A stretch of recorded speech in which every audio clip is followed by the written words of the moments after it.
You are crouched behind a marble column in the Vatican's most sacred halls, the air thick with the scent of incense, and something far more intoxicating, secrets. The year is 1501 AD, and shadows cast by flickering candelabras dance across the walls, revealing glimpses of a scene no eyes should witness within these holy precincts. The faint rustle of silk against stone mingles with laughter that echoes through corridors where saints once walked in solemn prayer. Your heart pounds against your ribs, a drumbeat of dread and fascination, as you realize you're about to uncover the most scandalous evening in papal history, an orgy so depraved it would make the debauched emperors of ancient Rome blush with shame. The crisp October air carries the earthy aroma of roasted chestnuts through the Vatican apartments, but tonight, these humble nuts will become props in a performance that will forever stain the reputation of the Catholic Church. In the private chambers of Cesare Borgia, son of Pope Alexander VI, 50 courtesans prepare for an evening that will be recorded in the secretive diaries of Renaissance Rome, preserved like a forbidden confession in the Vatican archives, hidden beneath layers of pious prayers for centuries. Before we plunge into this shadowed tale of survival, ambition, and moral decay, let me pause to invite you to join this journey through history's hidden corners. If you're captivated by the forgotten truths of the past, consider hitting that like button and subscribing for more stories that peel back the veil of time. Drop a comment below to share where you're listening from. I'm always amazed by how these ancient tales connect us across continents and centuries, united by a shared curiosity about the human condition. Now, let us step back into the dust and ambition of a world long gone, to meet the man at the heart of this scandal. A man whose name still whispers through history's corridors, Rodrigo Borgia, the most notorious pope the Vatican has ever known. Rodrigo de Borja was born on January 1st, 1431, in the sun-baked town of Zataiva, near Valencia, in Spain. The dust of those Spanish roads clung to his earliest memories, where olive groves stretched under endless skies, and the scent of citrus hung heavy in the air. Zataiva was a place of modest means but fierce pride, a fitting cradle for a man whose ambition would one day reshape the eternal city. His childhood was steeped in the traditions of a devoutly Catholic Spain, where church bells told the rhythm of daily life. Yet even as a boy, Rodrigo's eyes gleamed with a hunger that transcended the simple piety of his surroundings. His uncle, Alfonso de Borja, was already climbing the ecclesiastical ladder, a beacon of what cunning and connections could achieve. When Alfonso became Pope Calixtus III in 1455, Rodrigo's path was set, sealed like wax on a papal bull. At just 25, he was named a cardinal deacon, not through divine calling or spiritual fervor, but through the ancient art of nepotism, a practice that flowed through the church's veins like poison through a dying body. Arriving in Rome, Rodrigo stepped into a city that pulsed with contradictions, a place that would have made Dante pause and reconsider his visions of hell and paradise. By day, pilgrims from across Christendom knelt before gilded altars in St. Peter's Basilica, their whispered prayers rising like smoke toward heaven, their worn sandals leaving traces of distant lands on the marble floors. By night, those same streets became a labyrinth of vice, where merchants of flesh amassed fortunes under the cover of darkness, and the clink of gold ducats drowned out the vespers. Rome in the late 15th century was a paradox, a spiritual capital where salvation was sold like wine in the marketplace, where cardinals brokered deals in candlelit taverns, and where the sacred and profane waltzed in an uneasy embrace. The papal court itself was a theater of ambition, a place where loyalty was measured in gold and secrets were currency more valuable than any coin. Rodrigo Borgia understood this world with an instinct honed by years of observation. He was no naive newcomer, but a man who saw Rome's underbelly as clearly as its altars. His Spanish heritage set him apart, a foreigner in a city wary of outsiders. Yet he navigated its treacherous currents with the grace of a seasoned mariner. His eyes, sharp and calculating, missed nothing. His smile, warm yet guarded, disarmed those who underestimated him. He moved through Rome's elite circles with a predator's patience, learning the rhythms of power, the unspoken rules of influence. To be a cardinal in such a city required more than piety. It demanded wit, charm, and an unyielding will to conquer. Rodrigo possessed all three, and he wielded them like a master swordsman, cutting through obstacles to carve out a place at the heart of the Vatican's labyrinth. But Rome's contradictions were not merely external. Their futures bartered for alliances that extended from Spain's courts to Italy's fractious states. In them, Rodrigo saw not just blood but legacy, extensions of his will that would carry the Borgia name into eternity or infamy. Even as a cardinal, Rodrigo's behavior scandalized Rome. No small feat in a city where scandal was as common as the morning bread baked in wood-fired ovens along the Tiber. Whispers followed him like shadows, tales of illicit rendezvous in moonlit gardens, where the scent of jasmine mingled with forbidden passion, and feasts that devolved into revelries unfit for a man in scarlet robes. Pope Pius II, a reformer whose own past was not without blemish, penned a scathing letter in 1460 condemning Rodrigo's conduct during a visit to Siena.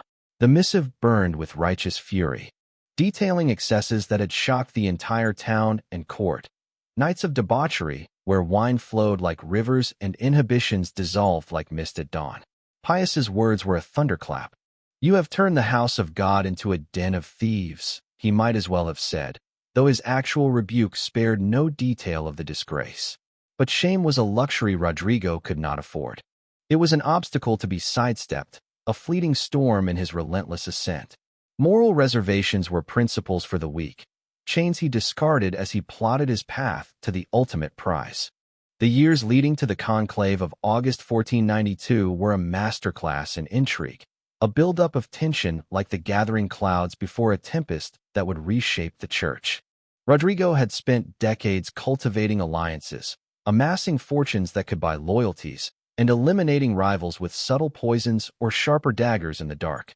Europe was in flux. The fall of Granada marked the end of Moorish rule in Spain. Columbus's voyages promised new worlds across the Atlantic, and Italy's city-states simmered with rivalries that threatened to boil over. In this volatile landscape, Rodrigo positioned himself as the indispensable man, charming, ruthless, and ever patient. His benefices now spanned kingdoms. His influence whispered in the ears of kings and cardinals alike. Yet beneath the facade, a fire burned. The chair of St. Peter, the keys to heaven and earth, dangled just out of reach.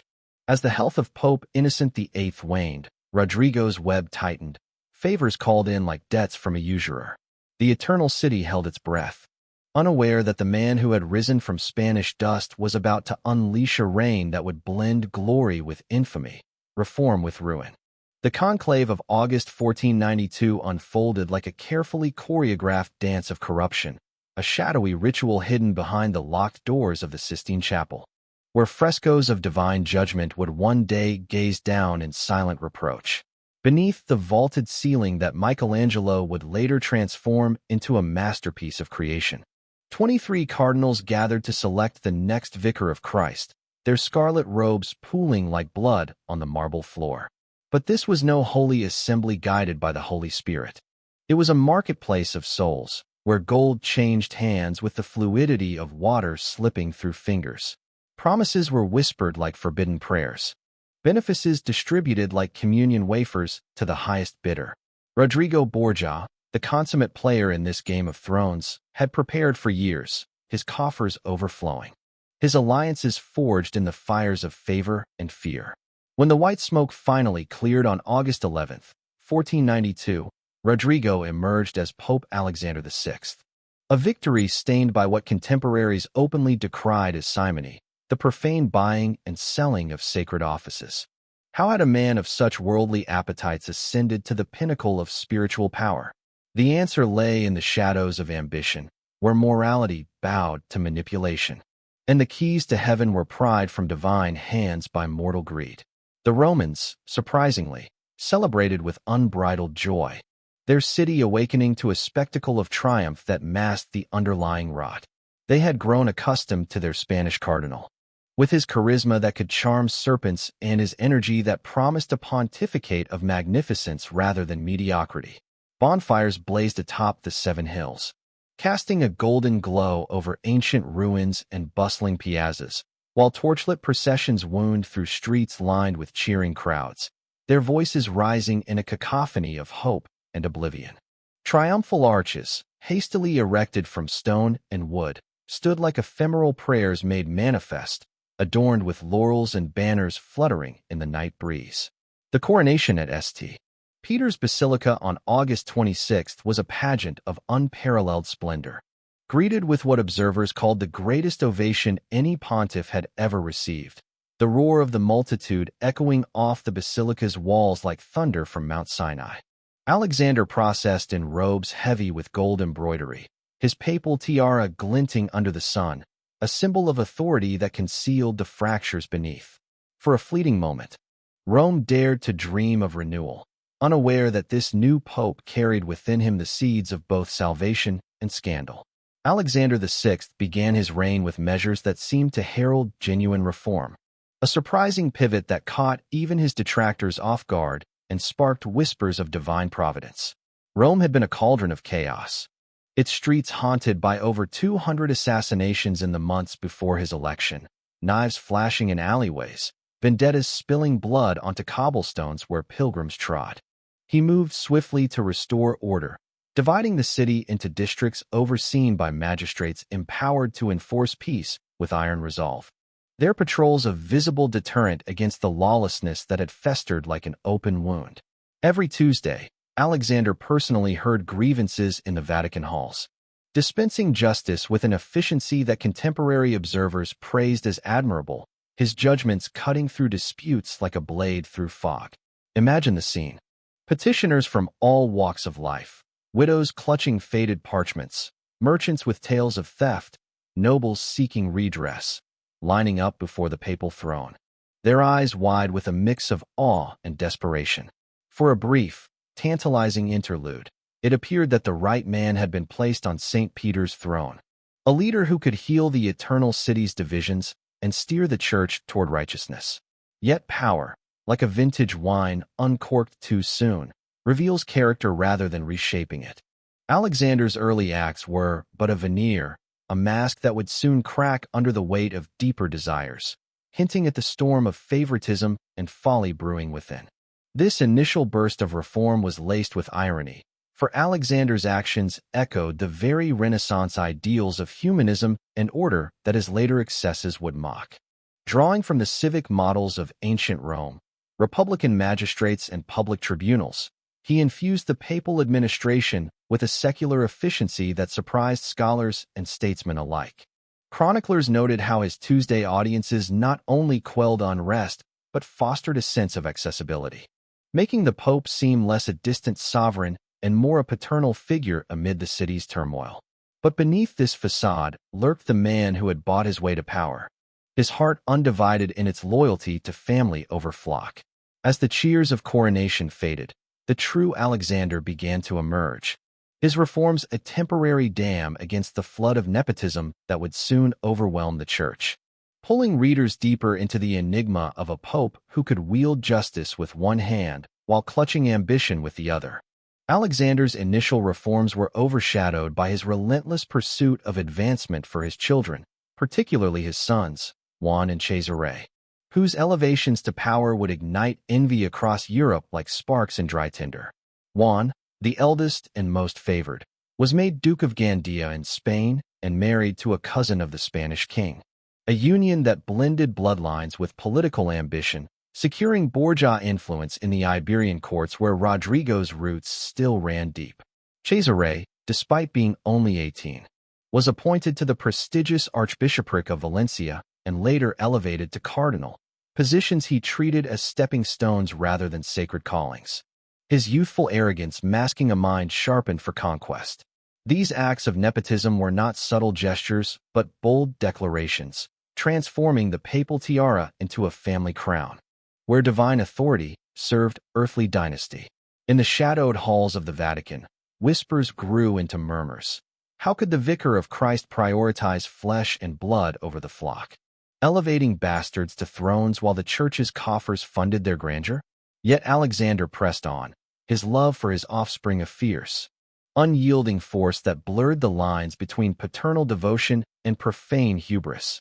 The papal apartments during Alexander's reign became a theater where the sacred and profane performed an obscene ballet. a labyrinth of frescoed chambers where incense mingled with the musk of intrigue and indulgence. These opulent rooms, adorned with tapestries depicting biblical triumphs and classical myths, hosted dinners that stretched late into the night, accompanied by entertainment that pushed the boundaries of acceptable behavior even by the lax standards of Renaissance excess. Laughter echoed off vaulted ceilings as acrobats twisted in midair, poets recited verses laced with double entendres, and dancers swirled in gowns that teased the eye with fleeting revelations. Alexander delighted in this fusion, his court a microcosm of Italy's cultural rebirth, where humanism flourished alongside hedonism, and the pursuit of beauty often veered into vice. But beneath the spectacle lay a darker undercurrent. These gatherings were not mere frivolity, but tools of control, binding cardinals and nobles in complicity, their shared secrets forging chains stronger than any oath. Alexander's mistress Julia Farnese, known throughout Rome as Julia la Bella for her extraordinary beauty, her golden hair cascading like sunlight on marble, her eyes pools of captivating depth, moved through the Vatican corridors as freely as any cardinal. Her presence a constant reminder that the Pope's spiritual vows had been trampled underfoot by earthly desires. Julia was no passive ornament. She wielded influence with subtle grace, her whispers in Alexander's ears shaping decisions that rippled across kingdoms. Her affair with the Pope scandalized the pious and amused the cynical. Yet she navigated the treacherous social currents with the poise of a diplomat, her youth belying a wisdom born of necessity. In an era when women of her station balanced on the knife edge of favor and fall, Julia became a symbol of the Borgia court's allure and audacity, her beauty a weapon in the arsenal of power. Into this world of contradictions stepped Johann Burchard, a meticulous observer armed with a quill and an unforgiving memory, his arrival like a quiet scribe entering a tempest. Born around 1450 in Niederhasloch in Alsace, Burchard had studied canon law and risen through the ecclesiastical ranks to become the papal master of ceremonies, a position that granted him intimate access to the most secret moments of papal life. Beginning in 1483 under Pope Sixtus IV, Burchard maintained what he called his Liber Notarum, a detailed diary that recorded both the magnificent ceremonies and the scandalous conduct of 5 different popes, his entries a tapestry of fact woven without embellishment. Burchard was no romantic dreamer. He possessed the soul of an accountant and the eye of a court stenographer. His writings lacking the poetic flourishes of contemporary chroniclers, but carrying the weight of truth precisely because of their dry, matter-of-fact tone. He documented papal processions with the same precision he applied to papal indiscretions, noting the exact placement of candles during a mass or the hushed conversations in antechambers, creating a documentary record that would eventually make even hardened Vatican archivists uncomfortable. His Alsatian heritage lent him an outsider's detachment, allowing him to observe the Italianate excesses with a cool, unflinching gaze, his quill scratching out truths that others dared not voice. Burchard's character was that of a precise chronicler, unswayed by the passions that swirled around him like eddies in the Tiber's current. He was no flamboyant storyteller but a man of methodical habit, his days structured by the rituals of the papal court, his nights devoted to inscribing events with the impartiality of a notary sealing a deed. His writings lacked the dramatic flourishes of contemporary chroniclers like the Venetian Marino Sanudo, who embroidered history with personal bias. In an age when history was often shaped by the victor's quills, Burchard's diary stands as a rare beacon of unvarnished observation, its significance lying in its ability to pierce the veil of Renaissance propaganda, offering posterity a glimpse into the raw mechanics of power and vice. The Master of Ceremonies occupied a unique position within the papal hierarchy, a liminal role that granted him access without authority, invisibility amid the opulent chaos. He was neither high enough to participate in the corruption, lacking the wealth or lineage to indulge in Borgia excesses, nor low enough to be excluded from witnessing it. Moving through the Vatican's most private spaces like a shadow cast by candlelight, silent yet ever-present, cardinals confided in him about ceremonial matters, debating the placement of relics or the sequence of hymns, only to forget his presence during moments when discretion should have prevailed. their unguarded words falling like unguarded secrets into his attentive ears.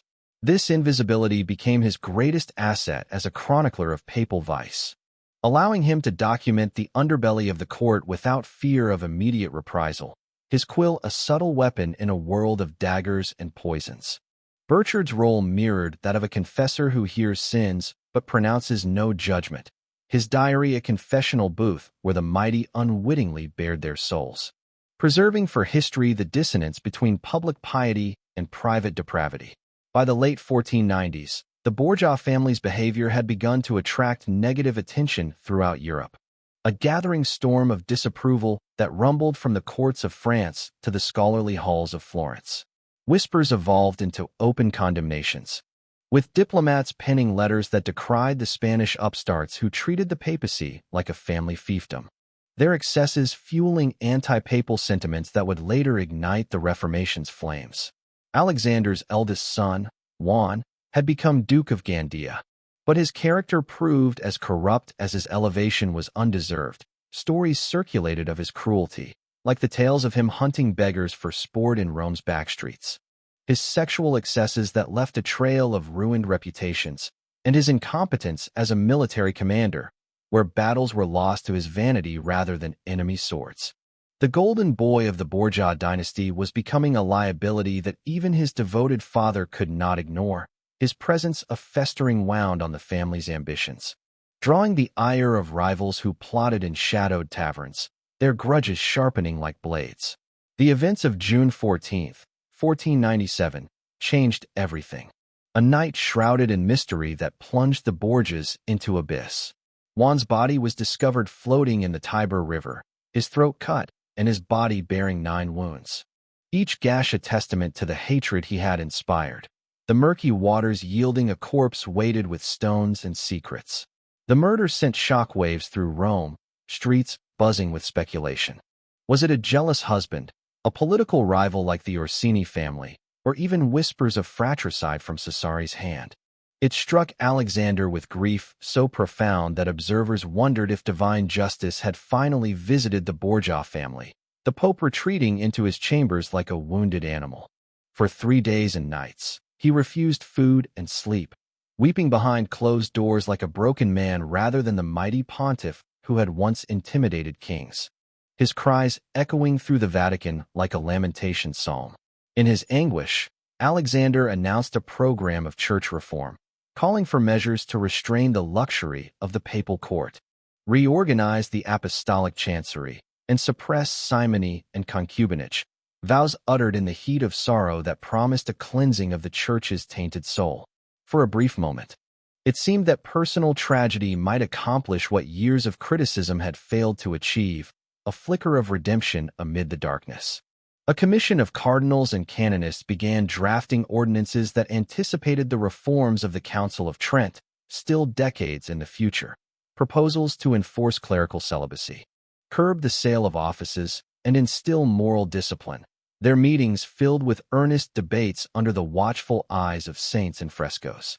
Yet this interlude of introspection was fragile.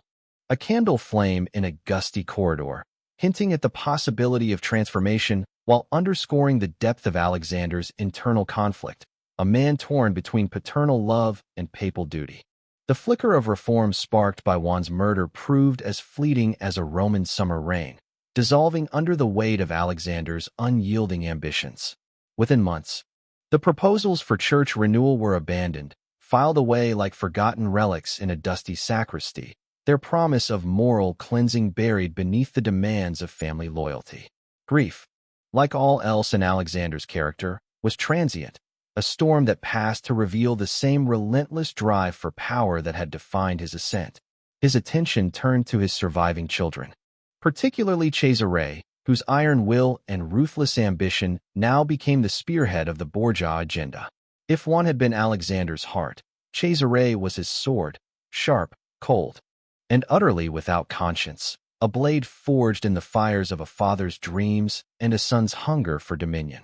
Cesari's presence loomed like a shadow over Rome, his every move calculated to carve out a legacy that would eclipse even the papacy itself, pulling the Vatican deeper into a web of conquest and controversy. Cesare Borgia possessed a magnetism that drew admirers and enemies alike, his tall frame and handsome features masking a mind as brilliant as it was brutal. His dark eyes, said to burn with an intensity that could unsettle kings, reflected a genius that bordered on the diabolical, a charisma that made men follow him into battles or betrayals with equal fervor. Born in 1475, Cesare had been destined for the church. Like his father, his path marked by the scarlet robes of a cardinal at the tender age of 18. Yet theology held no allure for him. His talents lay in warfare and statecraft, realms where swords spoke louder than sermons. In 1498, he made history by resigning his cardinalate, the first in the church's annals to voluntarily abandon the sacred office, casting off the constraints of ecclesiastical life to pursue secular power with a ferocity that stunned even Rome's hardened cynics. This act was not rebellion, but reinvention, a declaration that Cesare would not be bound by the church's gilded cage, but would forge his own kingdom. With his father's blessing and the Vatican's wealth as his arsenal, the political landscape of Italy in the late 1490s was a mosaic of opportunity and treachery, a patchwork of city-states and duchies ripe for conquest by a commander ruthless enough to seize them. Italy was no unified nation but a battleground of competing interests, Florence's republican ideals clashing with Milan's ducal ambitions, Venice's maritime might vying with the Papal State's spiritual authority. Into this chaos stepped Cesare, his ambitions fueled by the shifting tides of European power. The French King Louis XII sought papal approval for an annulment of his marriage, a diplomatic lever Alexander exploited to secure alliances that would bolster Cesari's campaigns. With papal sanction and French troops at his back, Cesare embarked on a series of conquests in central Italy, targeting the Romagna, a region of fertile plains and fortified towns that promised wealth and strategic dominance. His methods were a masterclass in ruthlessness: siege warfare that reduced strongholds to rubble, assassinations that silenced rivals in the dead of night, and political manipulations that turned allies into pawns. Cities like Imola and Forli fell to his banners, their lords dispatched or disgraced, their treasures funneled into Borgia coffers. Cesari's campaigns were not merely military triumphs, but performances of power, each victory a spectacle that awed observers across Europe. His ability to combine cruelty with efficiency earned him the admiration of Niccolò Machiavelli, the Florentine diplomat whose later work, The Prince, would immortalize Cesare as the archetype of the ideal ruler, one who wielded fear and favor with surgical precision. Machiavelli, watching Cesari's conquests from the sidelines, marveled at his audacity. A man who could dine with enemies one night and have them dead by dawn, who could charm a court while plotting its ruin. Yet Cesari's successes were built on a foundation of sand, dependent on the papal throne's resources and his father's unwavering support. Alexander, ever the patriarch, saw in his son's victories a reflection of his own ambitions, a dynasty rising from the ashes of Italy's fractured states, even if it meant allying with foreign invaders against fellow Italians, a betrayal that stirred resentment in cities like Florence and Venice, where whispers of the Spanish Pope grew venomous. Cesari's transformation from cardinal to conqueror was a narrative of reinvention, but it also exposed the fault lines of the Borgia project. His resignation from the church was a public spectacle, a renunciation of spiritual pretense that shocked the pious and emboldened the ambitious. It signaled a shift in the Borgia strategy, no longer content to dominate the church from within.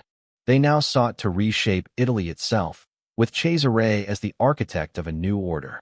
This audacity captivated chroniclers of the time, who saw in Cesare a figure both heroic and horrific, a Renaissance Achilles whose brilliance was matched only by his brutality. As his armies marched, the Vatican became not just a spiritual seat but a war chest, its wealth redirected to fund campaigns that would redraw the map of Italy, pulling the reader deeper into the question of whether Cesari's genius could outlast the moral decay at its core. Cesari's conquests demanded resources that even the papal coffers struggled to supply, pushing Alexander to increasingly audacious methods of fundraising that turned the church into a marketplace of salvation.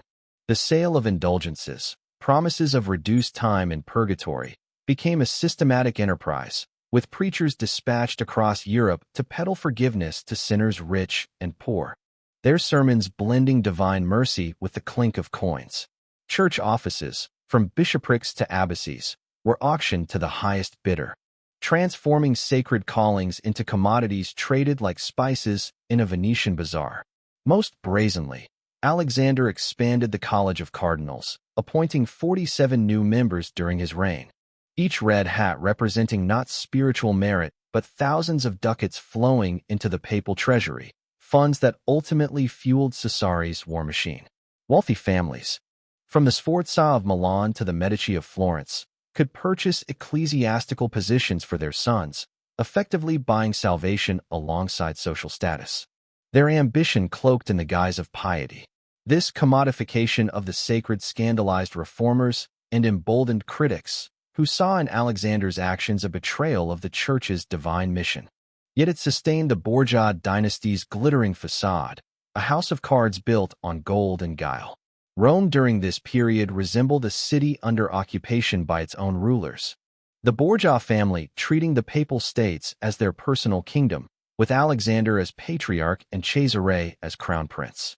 The eternal city streets buzzed with the tension of a populace both awed and cowed, pilgrims still flocking to St. Peter's, while whispers of papal excess spread like wildfire in the taverns. Lucrezia Borgia, despite later efforts to rehabilitate her reputation as a pious duchess, was a pawn in this ruthless game. Her marriages orchestrated to serve family interests rather than her own heart. Her first union to Giovanni Sforza was annulled on grounds of impotence when political winds shifted, a public humiliation that masked strategic necessity. She was swiftly remarried to Alfonso of Bisceglie, a Neapolitan prince whose charm could not save him from the Borgia web. He was murdered, possibly on Cesari's orders, when his alliance ceased to serve the family's ambitions, his blood staining the steps of a Roman palazzo in 1500. Lucrezia's beauty and intelligence were undeniable, her golden hair and quick wit captivating courts, but her life was a tapestry of tragedy woven by her father's and brother's designs, each marriage a knot tightening the Borgia grip on power. The Vatican apartments during these years became a stage for increasingly elaborate entertainments that tested the boundaries of even Renaissance sensibilities, where opulence and debauchery danced in candlelit shadows. Alexander delighted in theatrical performances, masks where actors portrayed gods and demons, their voices echoing off frescoed walls. Musical concerts featuring lutes and viols that wove melodies as intricate as the intrigues unfolding, and dinner parties that stretched into the small hours, where wine loosened tongues and loyalties alike. Guests included cardinals draped in scarlet, ambassadors from courts as far as Aragon and England, wealthy merchants whose gold bought their invitations, and an assortment of courtesans whose beauty was matched only by their discretion or lack thereof. These gatherings were more than mere revelry.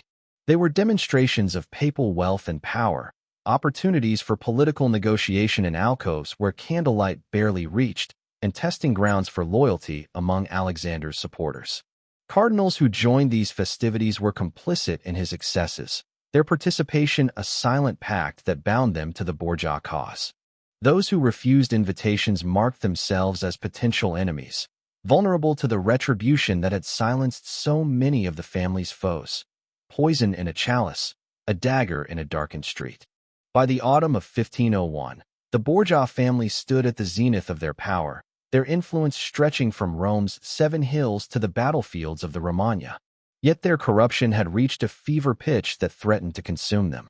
Cesare had completed his conquest of the Romagna, his banners flying over cities like Cesena and Faenza, earning praise from military observers who marveled at his strategic brilliance, even as they shuddered at his methods. Armies that struck with the precision of a falcon. Spies who whispered secrets from every court. Alexander had weathered political crises, including the invasion of Charles VIII of France in 1494, which had briefly threatened papal authority, and ongoing feuds with rival noble families like the Colonna and Orsini, whose hatred simmered like embers beneath Rome's surface. The Jubilee year of 1500 had brought hundreds of thousands of pilgrims to the Eternal City.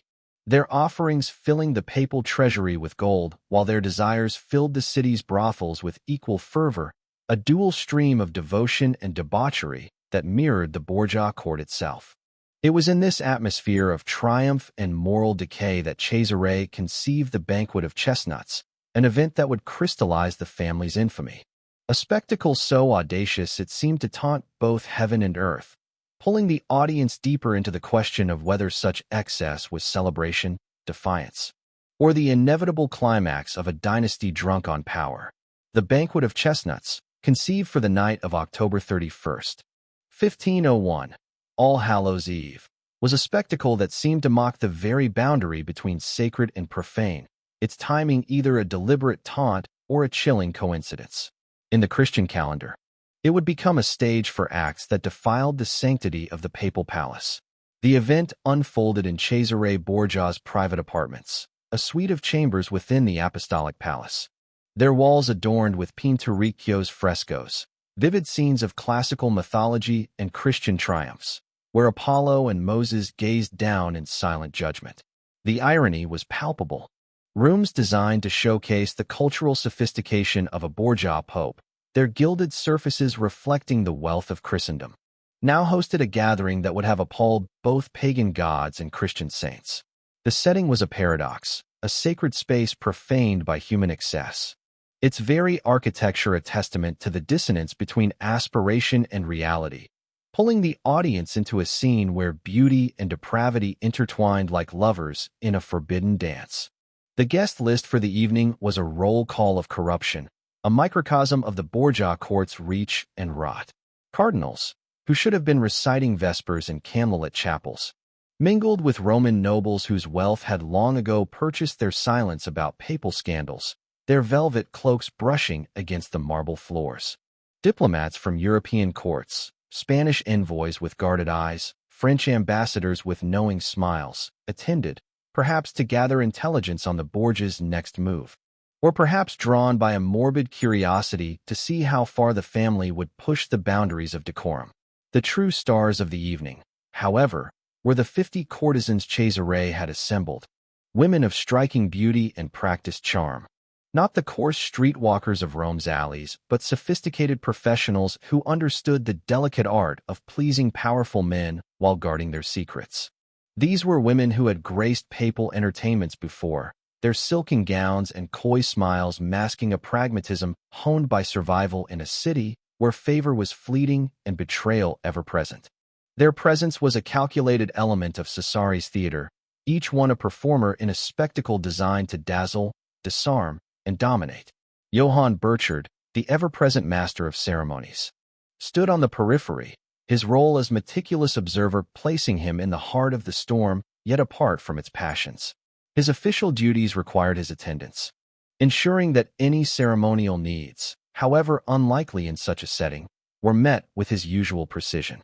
Armed with his quill and his liber notarum, Burchard was the silent witness, his Alsatian reserve rendering him nearly invisible to the revelers, who laughed and schemed without noticing the man recording their every move. His presence was a stroke of historical fortune, for his account would preserve the evening's details with a clinical detachment that lent them undeniable weight, his Latin prose as unyielding as the stone walls surrounding him. The banquet began with a veneer of civility, a sumptuous dinner served in Cesare's chambers, where tables gleamed with silver and crystal, laden with seasonal delicacies, roasted pheasant, figs drizzled with honey, and wines from the papal cellars that had aged in Rome's ancient caves. Conversation flowed as smoothly as the Chianti, touching on politics, Cesare's recent triumphs in the Romagna, and the artistic patronage that filled the Vatican with frescoes and sculptures, a facade of refinement that belied the night's true purpose. As servants cleared the plates, the atmosphere shifted, the air growing heavy with anticipation, like the moment before a storm breaks over the Campagna. The courtesans, dressed in silks and velvets that clung to their forms like a second skin, began to dance, their movements graceful yet provocative, guided by musicians sworn to secrecy, their lutes and tambourines setting a rhythm that pulsed like a heartbeat. The music wove a spell, drawing the guests deeper into the evening's unfolding drama, each note a step toward abandon. Gradually, the dances grew bolder, the women's garments slipping away, first a sleeve, then a bodice, until they moved unclothed, their bodies catching the flicker of candlelight. A vision that blurred the line between art and indecency. This transformation was deliberate, a slow descent that allowed the guests to acclimate to the escalating debauchery, yet decisive enough to leave no doubt about the night's trajectory. Burchard's pen scratched on, capturing the scene with the precision of a cartographer mapping uncharted territory.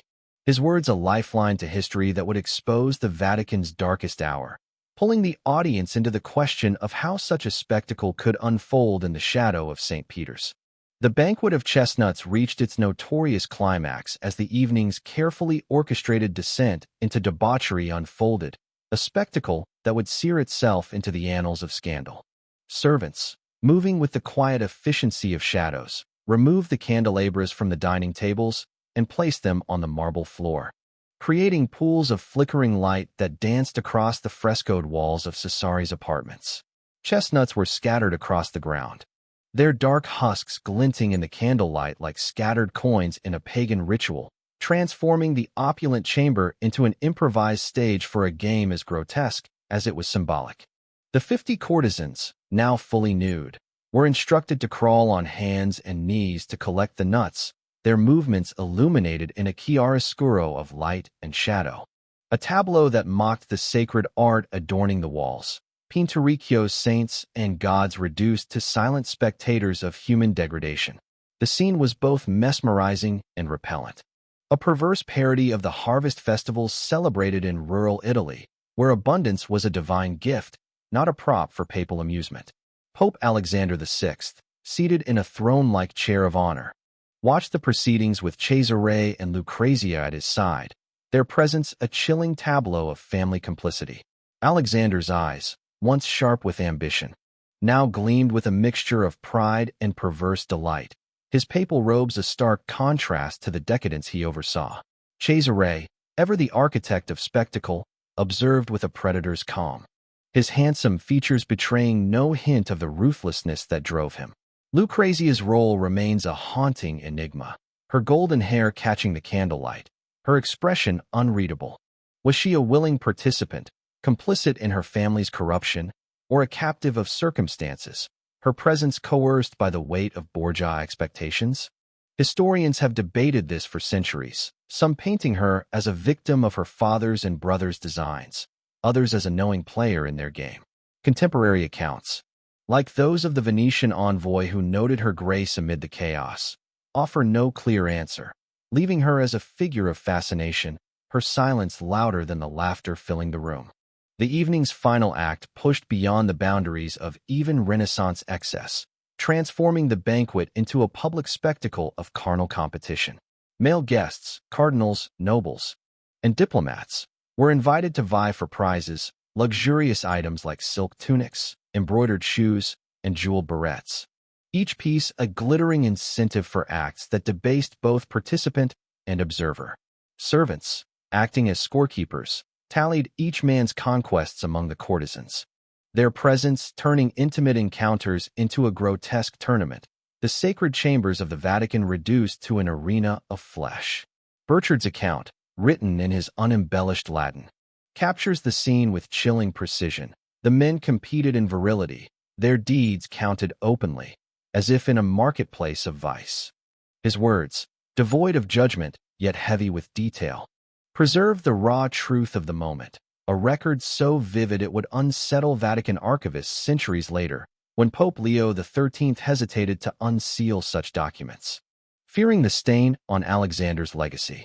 The morning after found Rome outwardly unchanged, its pilgrims still streaming to St. Peter's for Mass, their prayers rising like incense to a heaven that seemed indifferent to the previous night's sacrilege. Cardinals resumed their schedules, their scarlet robes pristine as they moved through ceremonies, while Alexander appeared for public audiences, his papal demeanor unruffled, as if the banquet had been a dream dissolved by dawn. Yet beneath this surface calm, knowledge of the event spread like a contagion through Rome's network of servants, guards, and minor officials, who whispered of the orgy in taverns and backrooms. Diplomats, some of whom had attended, sent coded dispatches to their courts. Letters preserved in archives from Venice to Paris reveal their shock, one Milanese envoy writing. The Vatican has become a theater of Babylon, its sanctity profaned beyond imagining. The scandal's ripples reached beyond Rome, fueling reformers like Girolamo Savonarola in Florence, who seized on such reports to decry the papacy's corruption, their sermons igniting calls for a church council to depose Alexander, a demand that echoed through Europe's chanceries, pulling the audience into the growing storm of moral outrage that threatened to engulf the Borgia dynasty.